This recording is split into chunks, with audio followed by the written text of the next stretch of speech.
My family joked my entire life that I must be the mailman's kid because I looked nothing like them. Last Thanksgiving, we got our DNA results back, and it turns out they were making fun of the wrong sibling. I was 8 the first time Dad called me the milkman's daughter. We were at a cookout. Uncle Philip was flipping burgers while my brother Owen showed off his new varsity letter. Dad ruffled Owen's hair and said loud enough for everyone to hear, "Now that's a Wilson boy. Strong jaw, athletic build. Not like this one. Chloe must have come from the mailman." Everyone laughed. Mom smiled into her wine glass. Owen high-fived Uncle Philip. I stood there holding my paper plate, pretending it didn't hurt. It became the family joke. Every holiday, every family photo, every achievement Owen earned that I didn't. Dad would make the same observation, and everyone would laugh like it was the first time they'd heard it. "You're so dark compared to us," Mom would say while straightening Owen's blonde hair for school pictures. "Maybe you got switched at the hospital." Owen had Dad's build. Tall, broad shoulders, natural athlete. He had Mom's light eyes and that Wilson family nose everyone bragged about. Strong jawline. Perfect teeth without braces. Meanwhile, I was short, dark hair, brown eyes. Needed glasses at 10. Dad called me the runt. The jokes got worse in high school. Owen made state champion in wrestling. I made honor roll. Dad threw a party for Owen. My straight A's earned a $20 gift card to Barnes & Noble. At Owen's graduation party, drunk Uncle Philip cornered me by the punch bowl. "You know what? You really don't look like anyone in this family. Maybe we should get one of those DNA tests." For laughs. Everyone thought this was hilarious. Mom suggested we make it a family activity for Thanksgiving. Something fun. A bonding experience. I agreed because saying no would have made me look sensitive. The kits arrived in October. We all spit in tubes during Columbus Day weekend. Sent them off with return labels. 6 weeks for results. Thanksgiving arrived. 23 relatives crammed into Mom and Dad's house. Turkey in the oven. Football on TV.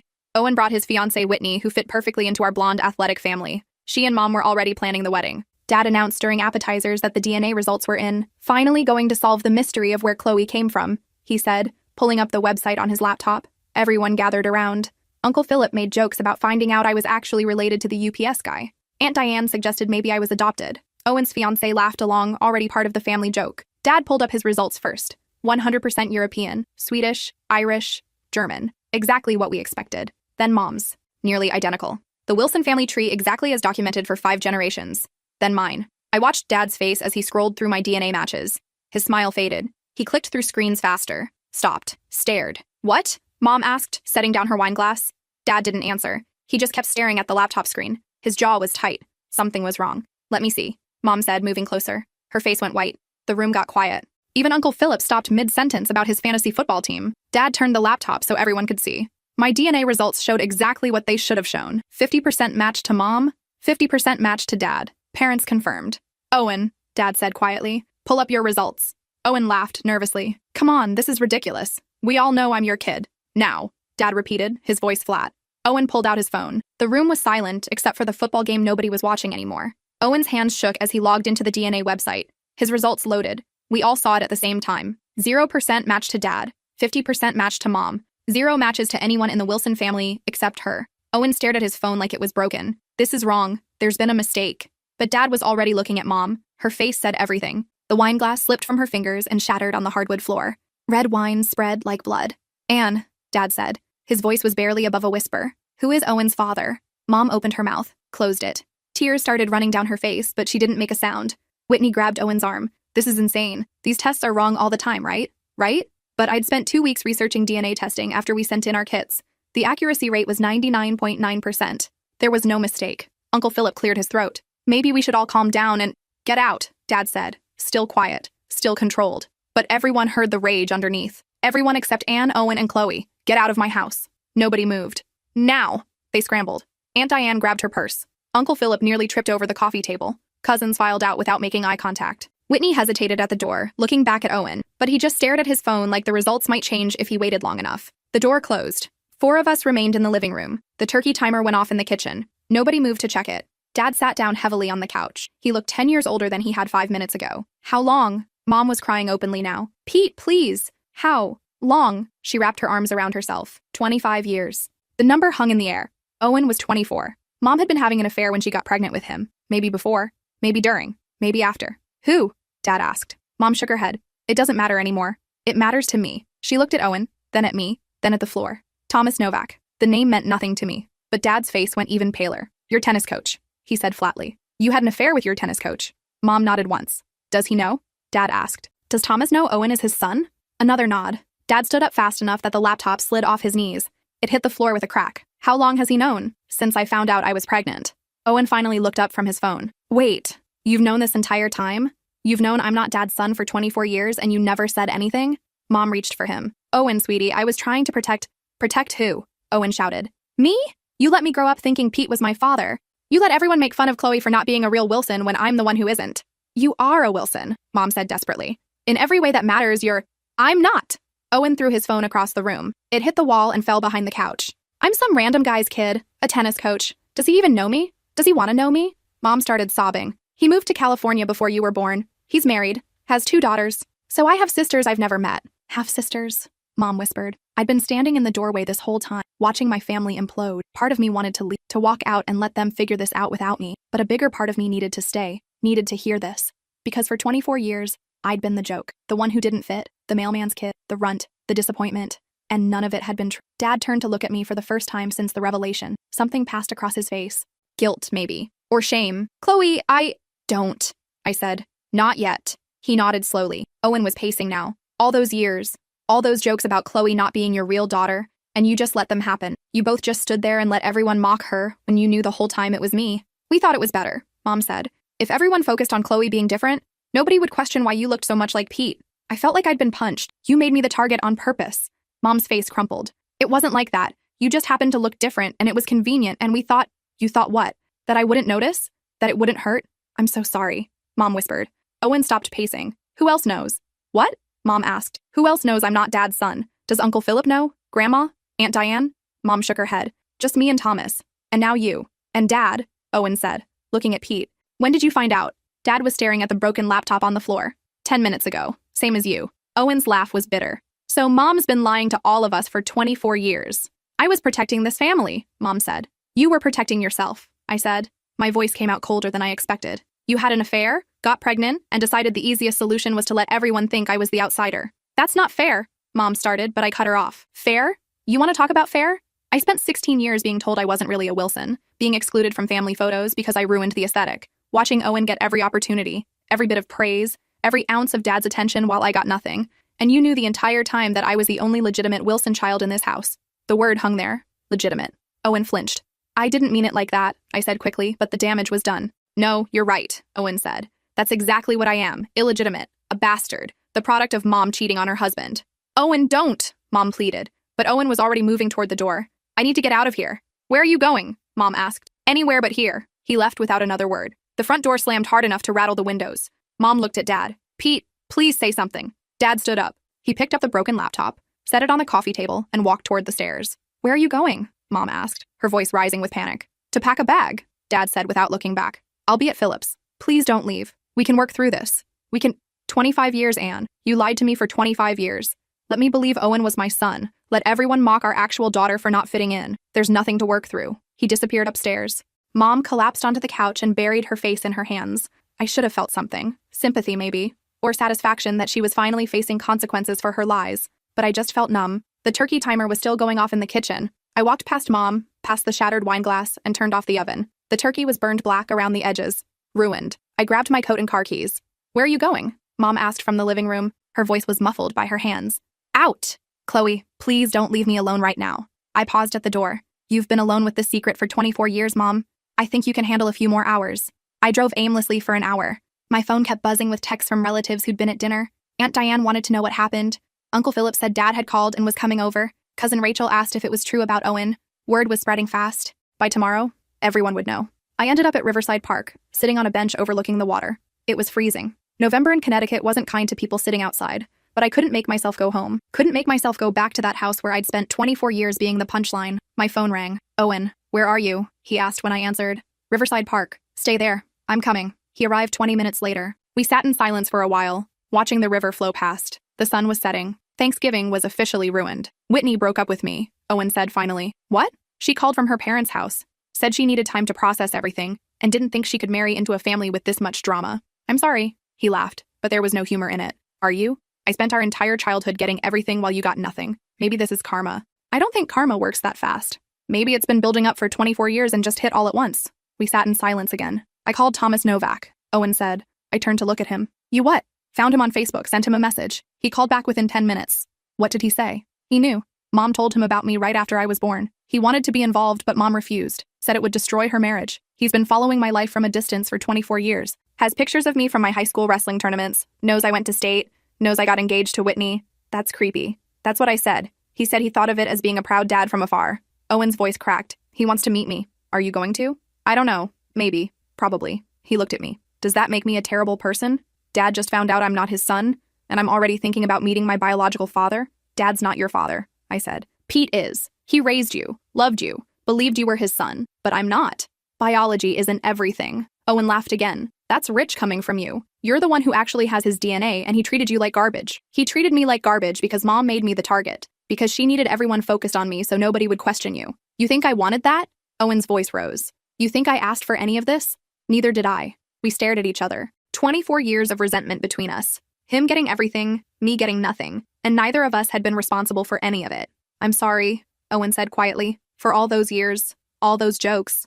I never thought about how it affected you. You were just my weird little sister who didn't fit in, and I didn't question it because it made my life easier. It was the first real apology I'd ever gotten from him. I'm sorry too, I said, for what I said back there. About you being illegitimate. That was cruel. But accurate. Still cruel. He nodded. What are you going to do? About what? About everything. Mom, Dad, the family. I thought about it. What was I going to do? For 24 years, I'd tried to earn my place in the Wilson family. Tried to prove I belonged despite looking different, despite being treated as less than. And now I knew I'd been the only real Wilson child all along.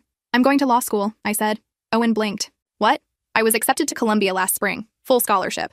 I turned it down because Dad said he couldn't afford to help with living expenses in New York, and I didn't want to take on more debt. But Owen's wrestling coaches were already courting him for college programs, so there was money for his education. I nodded. I'm going to call Columbia tomorrow and see if they'll reinstate my acceptance for next fall. If not, I'll reapply. I'll take out loans if I have to. But I'm done trying to earn my place in a family that never valued me. And Mom and Dad? That's their mess to figure out. I didn't create it.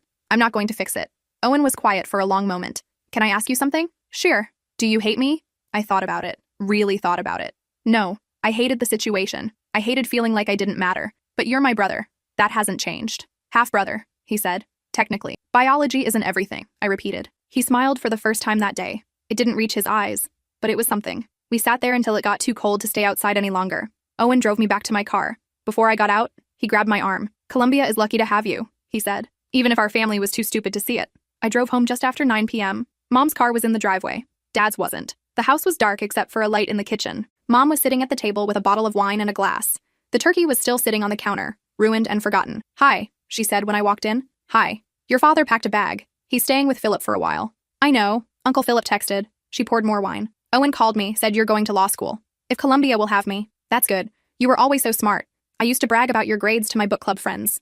When you weren't making jokes about me being the mailman's kid. Mom flinched. I never made those jokes.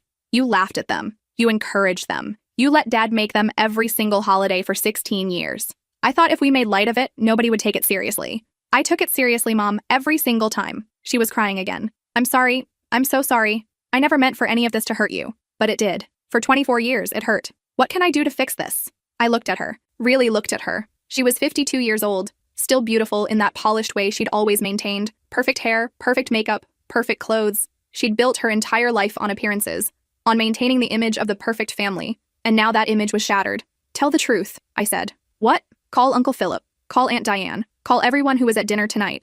Tell them the truth. All of it. The affair. The DNA results. The real reason you let everyone make fun of me. Tell them everything. Mom's face went pale. I can't do that. The humiliation is what you deserve, I finished. You humiliated me for 24 years. You let Dad humiliate me. You made me the family joke to protect your secret. Now it's your turn. But our reputation, your reputation was built on lies, I said. Maybe it's time people knew the truth. I left her sitting at the kitchen table and went upstairs to my room. My childhood bedroom still had posters from high school on the walls, photos of friends who'd stopped calling after graduation, participation ribbons from sports I'd only joined to try to be more like Owen. I started packing. By midnight, I had 3 suitcases full of clothes and personal items, my laptop, important documents, the few pieces of jewelry that had been gifts from Grandma before she died. I left behind everything else, the participation ribbons, the photos of people who didn't matter anymore, the evidence of 24 years spent trying to belong. I heard Mom come upstairs around 1 a.m. She paused outside my door but didn't knock. Her footsteps continued to the master bedroom. The door closed. I slept in my car that night, parked in the lot behind my old high school where nobody would bother me. When the sun came up, I drove to Denny's and had coffee while I called Columbia Law School. The admissions office didn't open until 9 a.m. on the day after Thanksgiving. I waited in the parking lot, rehearsing what I'd say. At 9:02, a woman answered. Columbia Law School admissions, how can I help you? Hi, my name is Chloe Wilson. I was accepted last spring for this year's entering class, but had to decline due to financial circumstances. I'm calling to see if there's any possibility of reinstating my acceptance for next fall. There was typing. Let me pull up your file. One moment. I held my breath. Ms. Wilson, yes, I see your file. You had an excellent application. We were disappointed when you declined. Unfortunately, we can't simply reinstate your acceptance. You would need to reapply through the normal process. My heart sank. I understand. When does the application window open? It's already open. The deadline is February 1st. Given your previous acceptance and your qualifications, I'd say you have a strong chance of being admitted again. Thank you. Ms. Wilson, the woman said before I could hang up. May I ask what changed? You cited financial concerns last spring. I thought about it. My family situation changed. I'm no longer waiting for help that's never coming. Good for you, she said warmly. We look forward to receiving your application. I spent the rest of that Friday at the public library working on my Columbia reapplication. By 5 p.m., I had a rough draft of my personal statement. By 9 p.m., when the library closed, I had a complete first draft ready to revise.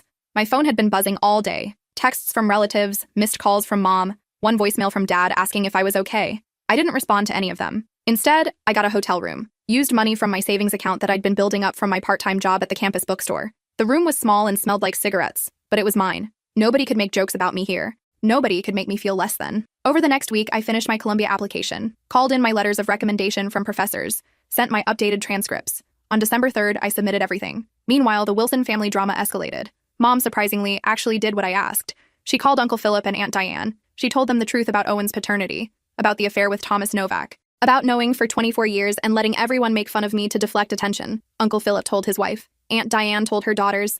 Within 48 hours, everyone knew. The family reaction was swift and brutal. Grandma Wilson called Mom and said she was ashamed to have a daughter-in-law who would destroy her family with infidelity. Uncle Philip told Dad he should have left Mom years ago. Aunt Diane posted a vague Facebook status about loyalty and honesty that everyone knew was aimed at Mom. Owen met Thomas Novak on December 10th. They had lunch at a restaurant in Hartford. Owen sent me a text afterward. Weird. He looks exactly like me. Or I look exactly like him. Also, he cried. Dad filed for divorce on December 15th. Not for the affair. Connecticut has a no-fault divorce option, and Dad took it. But everyone knew why. 25 years of marriage dissolved because Mom couldn't keep her secret after a DNA test revealed the truth. Mom called me every day for 2 weeks straight. I didn't answer. Finally, on Christmas Eve, I listened to her voicemail. Chloe, honey, please call me back. I know you're angry and you have every right to be, but you're my daughter, my only daughter. Please don't shut me out. I love you. I'm so sorry for everything. Please just call me. I deleted it. Christmas came and went. I worked a double shift at the bookstore where I'd gotten more hours after explaining my situation to my boss. She gave me time off whenever I needed it for interviews and applications.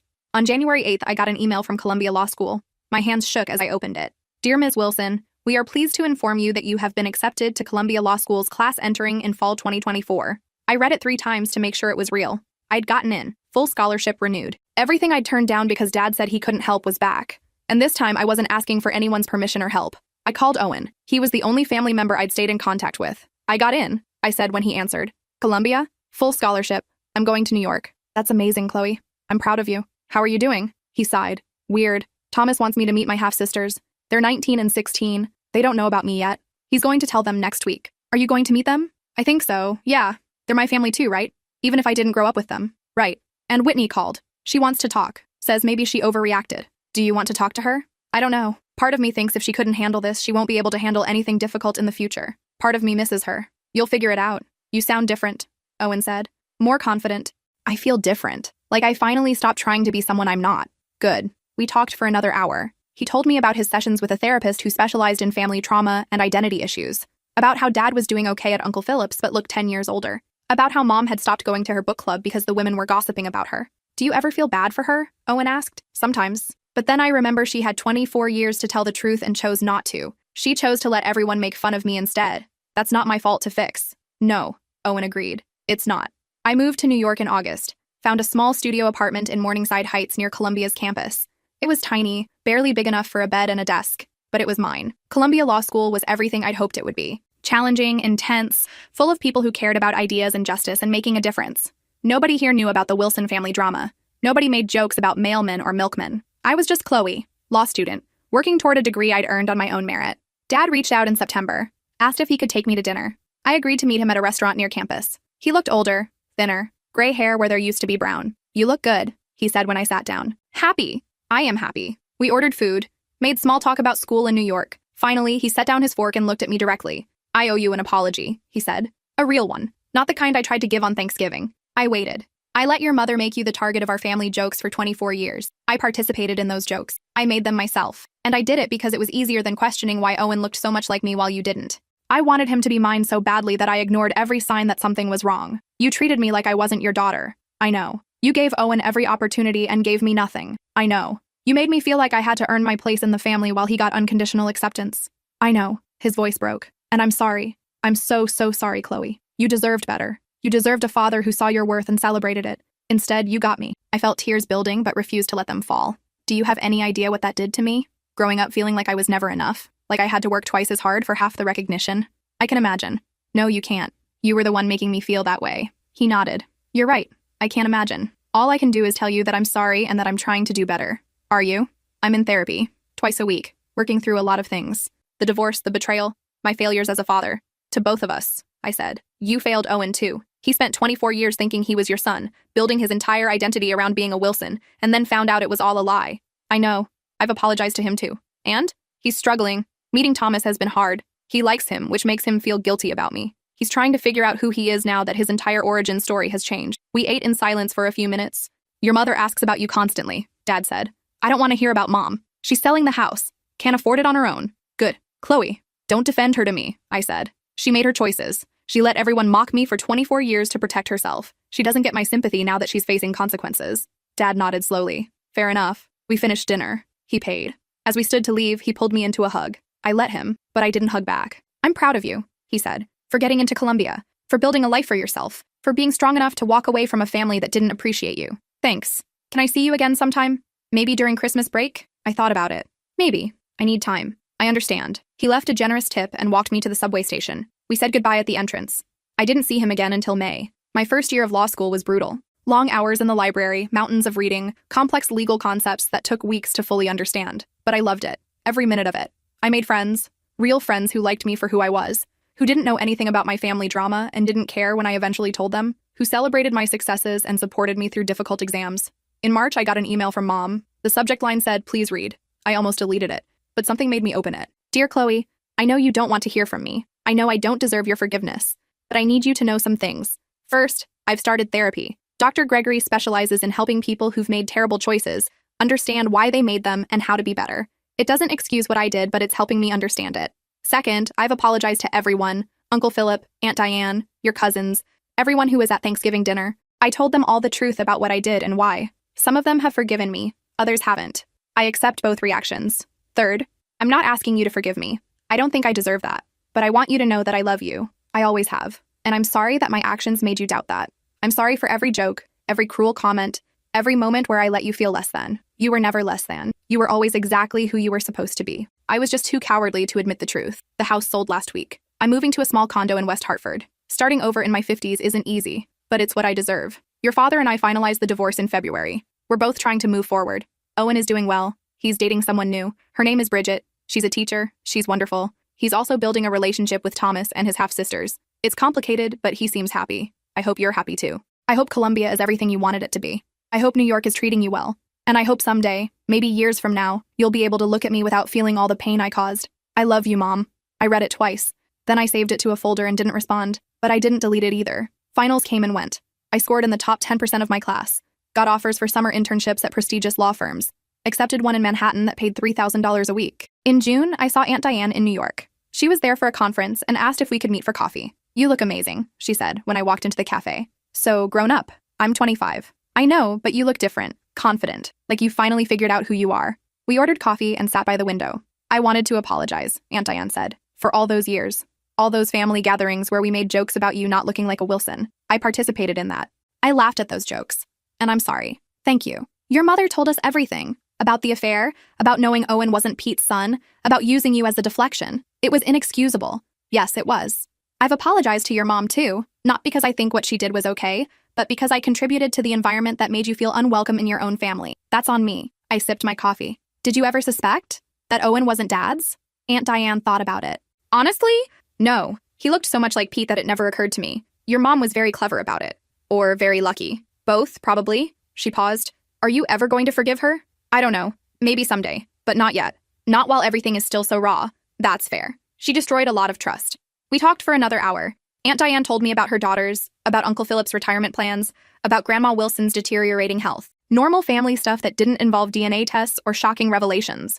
As we were leaving, she hugged me. The family isn't the same without you, Chloe. We miss you. You never appreciated me when I was there. I know. That's why we miss you now, because we finally understand what we lost. My summer internship was intense. 70-hour weeks researching case law and drafting briefs, but I thrived. My supervising attorney told me I had a gift for legal analysis. Offered to recommend me for a position after graduation. In August, Owen visited me in New York. He brought Bridget. She was exactly as Mom had described. Warm, kind, genuinely interested in getting to know me. Owen talks about you constantly, she said over dinner. You're his hero. I laughed. That's new. He says you're the strongest person he knows, that you walked away from a toxic situation and built a whole new life for yourself. Owen looked embarrassed but didn't deny it. How's Thomas? I asked. Good. Weird, but good. He wants me to come to California for Thanksgiving, meet his wife, spend time with my half-sisters in a family setting. Are you going? Yeah. Bridget's coming with me. Moral support. What about Dad? Owen's face clouded. I don't know. He's been weird about the Thomas thing. Says he understands, but I can tell it bothers him that I'm building a relationship with my biological father. That's complicated. Everything's complicated now. He looked at me. Do you ever regret taking those DNA tests? I thought about it. Really thought about it. No. The truth was always there. The DNA tests just forced everyone to acknowledge it. Even if the truth destroyed our family was already destroyed, Owen. We just didn't know it yet. Bridget reached over and squeezed Owen's hand. Your sister's right. You can't build something real on lies. Owen nodded slowly. I guess not. We spent the rest of the evening talking about lighter things. My internship, Owen's new job at a commercial real estate firm, Bridget's third-grade class, and their hilarious interpretations of history. When they left, Owen hugged me tight. I'm glad you're my sister, he said. Even if we're only half-siblings, even if everything's messed up, I'm glad you're my sister. Me too. Second year of law school was somehow harder than first. More complex coursework, journal responsibilities, moot court competitions. But I loved the challenge.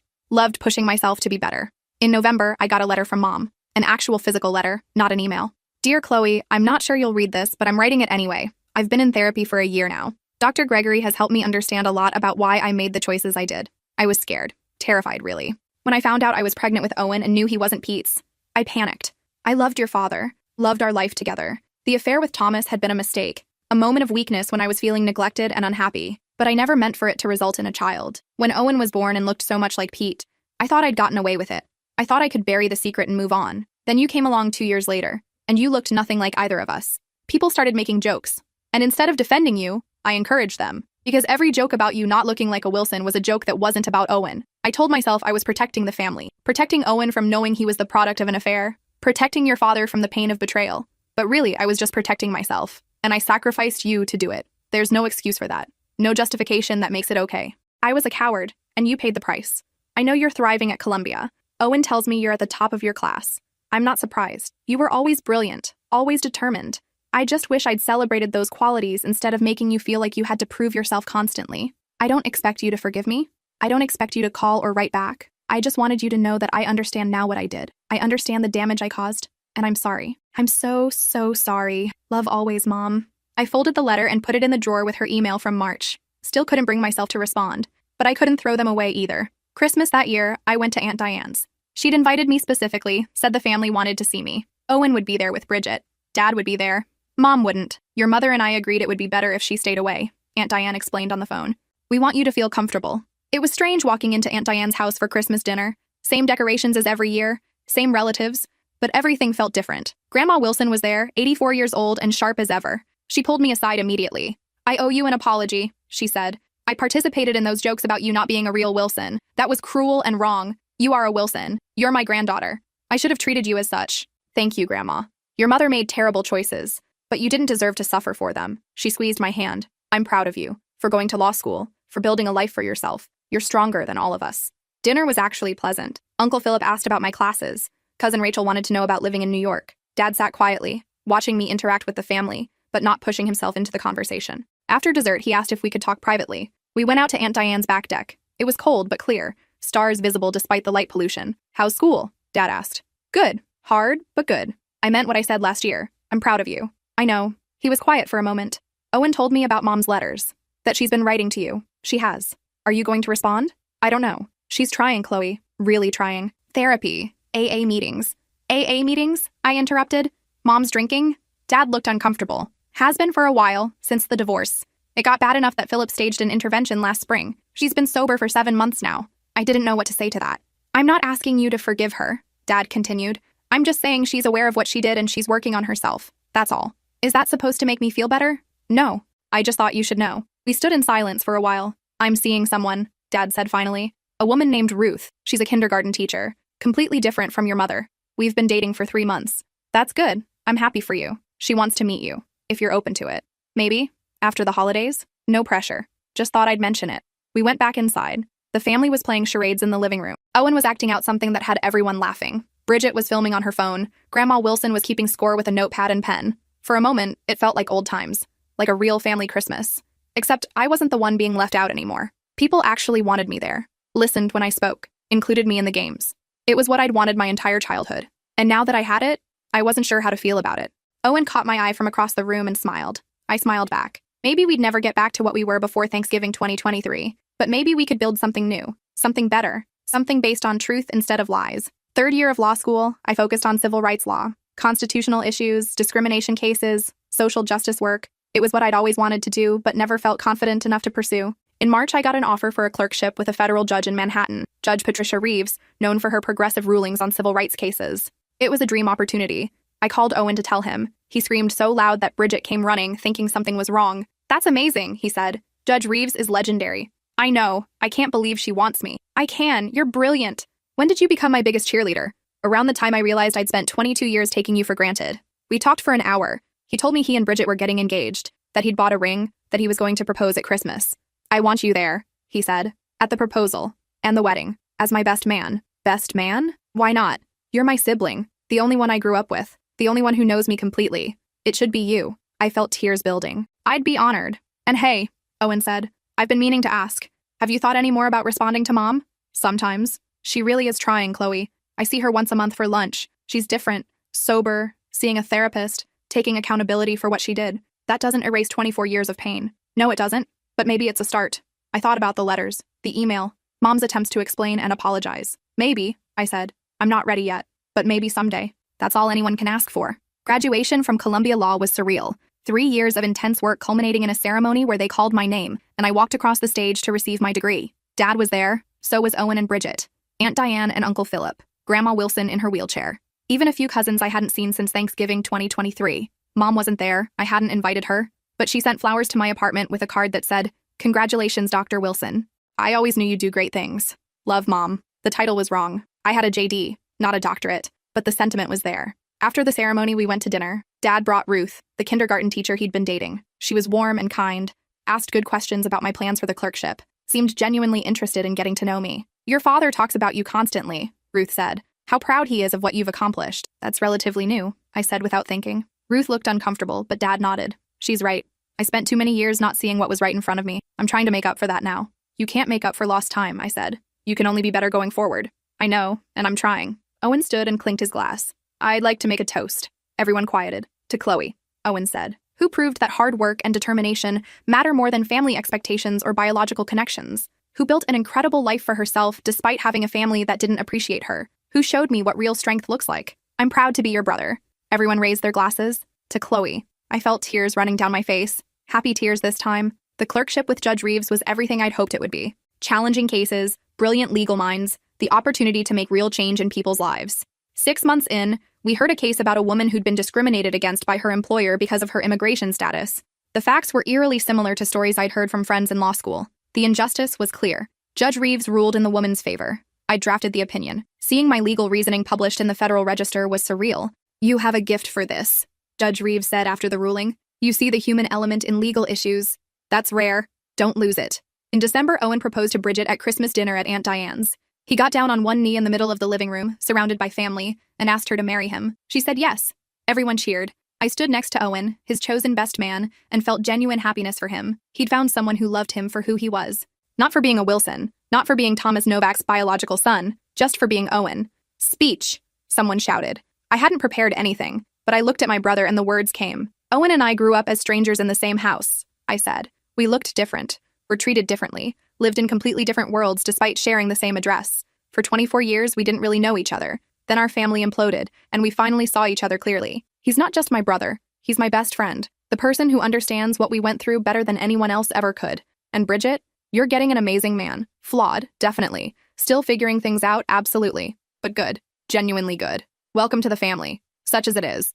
Everyone laughed. Owen pulled me into a hug. Thank you, he whispered. That night, as the party was winding down, I found Dad in the kitchen. You did good tonight, he said. That speech. Thanks. Your mother would have loved to be here. I stiffened. Don't. I know. I just thought you should know she's still thinking about you. Still hoping you'll reach out someday. Maybe I will. Someday. But not yet. He nodded. Fair enough. As I was leaving, Grandma Wilson grabbed my hand. Your mother made terrible mistakes, she said. But she gave me you. I consider that a gift. I thought about that on the drive back to Manhattan. For 24 years, I'd felt like a mistake. Like something wrong that needed to be fixed or hidden or explained away. The DNA test had proven I was exactly who I was supposed to be. The legitimate Wilson child. The one who actually belonged. But more importantly, the DNA test had freed me to become who I wanted to be. Not the family disappointment, not the punchline. Just Chloe. Law school graduate. Federal clerk. Woman building her own life on her own terms. In February, I received a package at my apartment. No return address, but I recognized Mom's handwriting. Inside was a photo album. Old pictures I'd never seen before. Mom pregnant with me. Dad holding me as a newborn, looking at me with pure love. Toddler me taking my first steps. 5-year-old me covered in finger paint. A note was tucked inside the front cover. I found these while going through old boxes. I wanted you to have them. Evidence that we loved you, even when we didn't show it properly. Even when I made terrible choices that hurt you. We loved you. I loved you. I still do. I looked through the album 3 times. In every photo, Mom and Dad were smiling at me, holding me, celebrating me. They had loved me. Before the DNA jokes became the family routine, before Owen's success overshadowed mine, before Mom's secret made her turn me into the target. I put the album on my bookshelf. Didn't respond to Mom, but didn't throw it away either. Owen's wedding was in June. I wore a custom suit as his best man. Gave a speech that made half the guests cry and the other half laugh. Danced with Bridget and Grandma Wilson and Ruth. Mom wasn't invited. Owen had struggled with that decision, but ultimately decided he wasn't ready to have her there. She understood, he told me. Said she was happy I was happy, and that was enough. Thomas Novak was there, sitting in the back with his wife and daughters. Owen's half-sisters. Owen had invited them all, wanting to acknowledge his biological family even as he celebrated with the family who'd raised him. It was complicated, but it worked. Dad walked Bridget's sister down the aisle. Ruth sat with Aunt Diane. Thomas and his family kept to themselves but smiled genuine smiles during the ceremony. When Owen and Bridget said their vows, I thought about family, about biology versus choice, about the people who raise you versus the people who made you. Owen was Thomas Novak's biological son, but Pete Wilson had raised him, loved him, believed he was his child for 24 years. That meant something, just like I was Pete Wilson's biological daughter. But for 24 years, he'd treated me like I didn't matter. That meant something too. Family was complicated. DNA was just one piece of it. After the wedding, I approached Thomas Novak at the reception. We'd never formally met. Hi, I said. I'm Chloe, Owen's sister. Thomas stood and shook my hand. I've heard wonderful things about you. Columbia Law School, federal clerkship. Owen's very proud. He's a good brother. He says you were the one who held the family together after everything fell apart. I was the one who walked away, actually. Thomas smiled sadly. Sometimes walking away is the strongest thing you can do. We talked for a few more minutes. He was kind, genuine. I could see why Mom had been attracted to him 26 years ago. Can I ask you something? I said. Of course. Do you regret the affair? Thomas thought about it. I regret the pain it caused. Your father, your family, but I can't regret Owen. He's my son. Even if I didn't raise him, he's my son. Does that ever bother you? That you missed his childhood?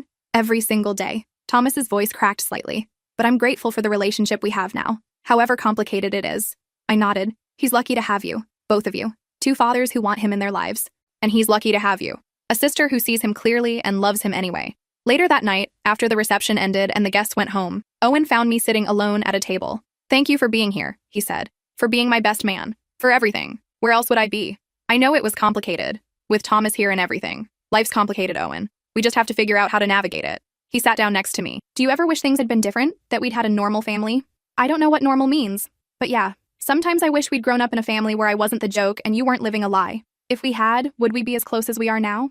I thought about it. Probably not. Tragedy has a way of clarifying what matters. Are you ever going to talk to Mom? Eventually. Maybe. I don't know. She asks about you every time I see her. What do you tell her? That you're doing great. That you're happy. That you're building an incredible life. Am I? Owen looked at me seriously. Aren't you? I thought about it. My clerkship. My apartment in Manhattan. My friends. My career. My future. None of it dependent on the Wilson family's approval or support. Yeah, I said. I guess I am. Then that's what I tell her. 1 year later, I finished my clerkship with Judge Reeves. She wrote me a glowing recommendation letter. I had offers from 3 different law firms, all prestigious, all well-paying. I turned them all down. Instead, I took a job with a nonprofit civil rights organization. The pay was terrible compared to corporate law. The hours were just as long, but the work mattered. We helped people who couldn't afford fancy lawyers, people who'd been discriminated against because of their race, gender, immigration status, People like me who'd been treated as less than for things beyond their control. Dad asked if I was sure about turning down the big money. I said yes. This was why I'd gone to law school, not to make partner at a corporate firm, to actually help people. On the anniversary of the Thanksgiving that changed everything, Owen called. 2 years, he said. Has it really only been 2 years? Feels like longer. Everything's different now. Yeah. Are you glad that we took those DNA tests? I thought about it. Yes. Even with all the pain? Yes. Because living a lie wasn't actually living. It was just existing. Mom's doing better, Owen said. 18 months sober, still in therapy, still taking responsibility. That's good. She wants to see you. My stomach tightened. Owen, I'm not pushing. I promised her I wouldn't push. I'm just relaying the message. She's having a small Thanksgiving dinner at her condo. Just me, Bridget, and Dad if he wants to come. She asked if you'd consider it. Dad's going? He said he'd think about it. For me, for closure. I don't know if I'm ready. That's okay. No one's asking you to be ready, just to consider it. After we hung up, I sat with the question. Could I sit across from Mom at Thanksgiving dinner? Could I look at her without feeling all the pain of those 24 years? I didn't know. But maybe not knowing was okay. Maybe I didn't have to have all the answers. A week before Thanksgiving, I called Mom. She answered on the first ring. Chloe? Hi, Mom. Silent, then crying. Oh, sweetheart, I didn't think you'd call. Neither did I. Thank you. Thank you for calling. I'm not saying I'll come to Thanksgiving, I said quickly. I don't know. I wanted to hear your voice. I'll take it. Whatever you're willing to give, I'll take it. We talked for 30 minutes. Awkward at first, then easier. She told me about her condo, her therapy, her sponsor from AA. I told her about my job, about a case I was working on involving a woman who'd been fired for being pregnant. You're doing important work, Mom said. I'm so proud of you. You don't get to be proud yet, I said. You lost that right when you made me the family joke. I know. You're right, I'm sorry. I know you are. I've read your letters. You have? Everyone. I just wasn't ready to respond. And now? I don't know. Maybe I'm ready to try, to see if we can build something new. Not what we had before, because that was broken, but something honest. Mom started crying again. I'd like that. I'd like that so much. I'm not coming to Thanksgiving, I said. Not this year. It's too soon. But maybe Christmas. Maybe we can try Christmas. Okay, yes, whatever you're comfortable with. And Mom, the minute you lie to me again, I'm gone. Forever. I mean it. I won't, I promise, no more lies. I hung up feeling lighter than I had in 2 years. Thanksgiving came and went. I spent it with friends in the city. People from work, from law school, from my building. We made a potluck dinner and watched football and laughed about ridiculous celebrity news. It was nice, normal, not complicated by family drama or painful histories. Owen sent pictures from Mom's condo. Him and Bridget, Dad and Ruth, Mom looking nervous but happy. Everyone around a table looking almost like a family again. Maybe they were healing. Maybe they were figuring out how to move forward. And maybe I would too, in my own time, on my own terms. Christmas approached. I'd promised to consider it, to try. On December 20th, I called Mom. I'll come for Christmas Eve dinner, just for a few hours. Really? Oh, Chloe, thank you. Ground rules. No jokes about the past. No dramatic apologies. No trying to pretend the last 24 years didn't happen. We acknowledge it. We move forward. Yes. Agreed. Whatever you need. Christmas Eve, I drove to Mom's condo in West Hartford. It was small. 1 bedroom, tiny kitchen, nothing like the house I'd grown up in. She'd clearly tried to make it nice. Fresh flowers on the table, candles, food that smelled amazing. Owen and Bridget arrived first. Then Dad and Ruth. Thomas wasn't there. This was a Wilson family Christmas, whatever that meant now. We sat down to dinner. Awkward at first, everyone careful with their words, afraid of saying the wrong thing. Then Dad raised his glass. I'd like to make a toast to second chances, to honesty, to family members who are brave enough to give us opportunities we don't deserve. He looked at me. To Chloe. Everyone echoed. We ate. We talked. About neutral things at first. Work, weather, plans for the new year, then gradually, carefully, about harder things. I'm not going to pretend this is easy, I said at one point, because it's not. Sitting here with you all, pretending we're a normal family, when we spent 24 years being so dysfunctional. We're not pretending, Mom said quietly. At least I'm not. I know we're broken. I know I broke us. But I'm hoping we can build something new, something better. That takes time. I know. I'm willing to wait, however long it takes. After dinner, Mom pulled me aside. I have something for you. She handed me a box. Inside was a necklace. Simple silver chain with a small pendant. The word Chloe in delicate script. Your father gave me one with Anne when we got engaged, Mom said. I had this made for you years ago, but never gave it to you. I want you to have it now, as a reminder that your name matters, that you matter. I looked at the necklace, at the name I'd carried for 27 years, the name that had felt like a burden when everyone around me looked like each other and I didn't. Thank you, I said. Mom helped me put it on. That night, driving back to Manhattan, I touched the pendant, my name, my identity, not defined by DNA or family expectations, just me. 3 years after the DNA test that changed everything, I'm 28, working as a civil rights attorney, living in a studio apartment I can barely afford. Single, busy, building a career that matters.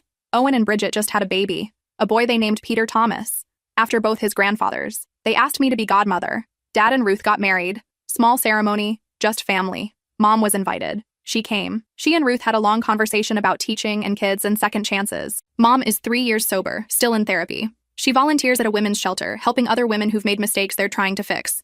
We have dinner once a month, Mom and me, just the two of us. We're getting to know each other, the real versions. Not the mother who made me a target, not the daughter who is constantly trying to prove herself, just Anne and Chloe. Two women figuring out how to be family after years of pretending. Grandma Wilson died last spring, 86 years old. The funeral brought everyone together. Aunts, uncles, cousins, even relatives I hadn't seen in decades. At the wake, Uncle Philip pulled me aside. Your grandmother left you something. He handed me an envelope. Inside was a letter in Grandma's shaky handwriting. Dear Chloe, if you're reading this, I'm gone. Good riddance. I lived a long life and I'm tired. I wanted you to know something. After that Thanksgiving dinner when everything came out, I gave your mother a piece of my mind. Told her she was a coward for letting you suffer to protect herself. Told her she didn't deserve you. She cried and apologized. But I told her apologies weren't enough. She needed to change. To be better. Looks like she's trying. I'm glad. You deserved better from all of us. You were always special, Chloe. Always brilliant. Always strong. I just wish I'd told you that more often when I was alive. The Wilson family is lucky to have you, even if we didn't always act like it. Love, Grandma. I read it 3 times. Then I folded it carefully and put it in my wallet, where I keep important things. These days, I don't think about the DNA test much. It revealed the truth, yes. But the truth was just the beginning. The real story is what happened after. How I built a life for myself. How Owen found his identity beyond being the golden child. How our family fell apart and slowly, painfully, started to rebuild. We'll never be perfect. We'll never erase those 24 years of jokes and pain and lies. But we're trying. That has to count for something. Last week, I won my first major case. A woman who'd been denied housing because of her ethnicity. The landlord claimed it was about credit score, but we proved discrimination. The judge ruled in our favor, ordered damages, set a precedent. After the verdict, I called Mom. She screamed so loud I had to pull the phone away from my ear. You did it! Oh, honey, you did it! Yeah, I did. Your father would be so proud. She meant Dad, Pete Wilson, the man who raised me, not the man who gave me his DNA. But then she corrected herself. He is proud.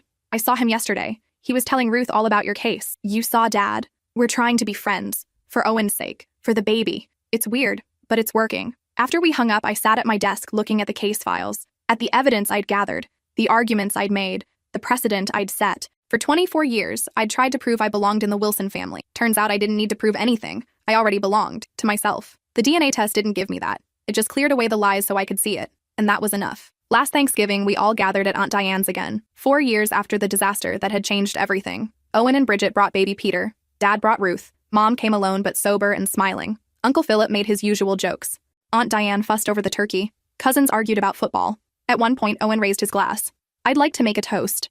Everyone quieted. 4 years ago, we thought we were getting DNA results that would confirm what we already knew. Instead, we learned we didn't know anything. We learned that families are complicated, that lies have consequences, that the truth, however painful, is better than living in pretense. He looked at me. We also learned that the person we'd overlooked for 24 years was actually the strongest one in the room. Chloe, thank you for forgiving us, or at least trying to. We didn't deserve it, but we're grateful for it. To Chloe, everyone said. I raised my glass. To second chances, to honesty, to family members who are brave enough to change, to family, they echoed. And for the first time in my life, sitting there surrounded by relatives who'd finally learned to see me, I believed it. We were family. Complicated, messy, imperfect family, but family nonetheless.